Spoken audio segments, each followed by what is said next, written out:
Hi, in this video we'll take a closer look at the asset package complexity. I am Johannes and this is Learn with LootLocker.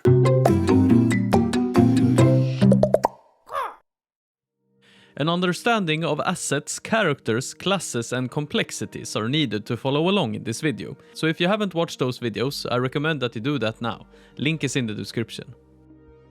Asset packages can be used whenever you want to reward your players with multiple assets of any kind.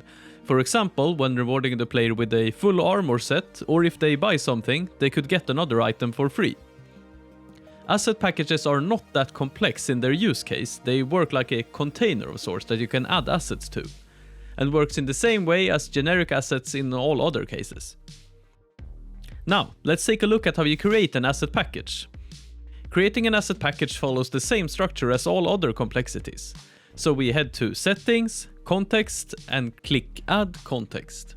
Then we give the context a name and change the complexity to Customization Package, Asset Package. And select which classes that can use it. For demonstration purposes, I will select all my classes here. Now let's create a new asset package asset. So we navigate to Content, Assets, and click Add Asset. Name our asset and assign it with our newly created asset package context. Now there is one new tab, Package Contents.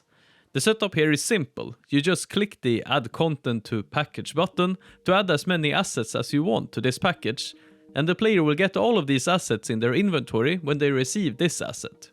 To showcase this, I've made a small example using a trigger that will reward the player with a full set of armor. So let's head into Unity to have a look at how this is set up.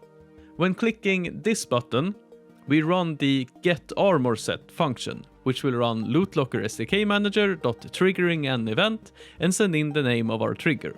And this will add all of the assets in our asset package to the player's inventory. So here, we first have an empty inventory for the player, and now we press the getArmorSet button and open the inventory again, and we now have a full set of armor in our inventory. And that is all there is to asset packages. Asset packages can be very useful for creating specific types of rewards for your players, be it loot in chests, rewards for contests, or starting bundles. It's completely up to you and what your game needs. Alright, thanks for watching, and I'll see you in the next video.